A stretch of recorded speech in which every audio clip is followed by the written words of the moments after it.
என்னோட இந்த 60 centimetre planted tank வந்து பார்த்தீங்கன்னா, செட் பண்ணி ஒரு 1 இயர் கிட்ட ஆகப்போகுது. ஸோ இந்த மாரி 1 இயர் ஆகுற டேங்க்லாம் வந்து எப்படி ஒரு லார்ஜ் மெயின்டனன்ஸ் பண்ணலாம் அப்படின்றத நான் வந்து காட்டப் போறேன். ஸ்டெம் பிளான்ட்ஸ்லாம் வந்து பார்த்தீங்கன்னா, நல்லா ஹைட்டா வளர்ந்துட்டு லைட்டிங் போகாம கீழ இருக்கிற பிளான்ட்ஸ்லாம் வந்து அழுகி போக ஸ்டார்ட் ஆகும். ஸோ அதனால என்ன பண்றேன்னா, ஃபர்ஸ்ட் கீழ இருந்து நல்ல ஸ்டெம் பிளான்ட்ஸ் எல்லாமே வந்து ட்ரிம் பண்ணி ஃபுல்லாவே வந்து ரிமூவ் பண்ணிடுறேன்.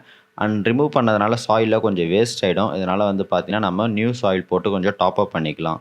ஸோ, இப்போ உங்களுக்கு பார்த்தாலே வந்து தெரியும். பிளான்ட்ஸ் எப்படி நல்லா ஓவர் க்ரோ ஆயி என்னோட லேஅவுட்டயே வந்து கவர் பண்ணியிருக்கு. அண்ட் நம்ம ட்ரிம் பண்ணும்போது அந்த லேஅவுட்ட அகைன் நம்மளால ரீடெயின் பண்ண முடியும் அப்படின்றத வந்து ஸோ ஒன்ஸ் நம்ம ட்ரிம் பண்ண பிளான்ட்ஸ் எல்லாமே வந்து ரீபிளான்ட் பண்றோம். ரீபிளான்ட் பண்ணும்போது அகைன் நான் குட்டி குட்டியா தான் ஒரு இனிஷியல் ஸ்டேஜ்ல எப்படி பிளான்ட் பண்ணுவோமோ, அதே மாரி ஷார்ட்டா தான் நான் வந்து பிளான் பண்ணியிருக்கேன். 6 மந்த் ஒன்ஸ் இல்ல இயர்லி ஒன்ஸ் நீங்க இந்த மாரி லார்ஜ் ட்ரிம்மிங் பண்ணும்போது வந்து பார்த்தீங்கன்னா, இந்த மாரி லேஅவுட்ட நீங்க அகைன் ரீடெயின் பண்ணலாம். அண்ட் இதே மாரி நீங்க 1 ஆர் 2 இயர்ஸ்க்கு ஃபாலோ பண்ணிட்டே இருக்கலாம். அண்ட் ஒரு கட்டத்தில வந்து கண்டிப்பா சாயில்ல இருக்கிற நியூட்ரியன்ட்ஸ் எல்லாமே வந்து கம்மியாயிடும். அத எப்படி நம்ம அகைன் பூஸ்ட் பண்ணலாம் அப்படின்றத இன்னொரு வீடியோல சொல்றேன். பாய்.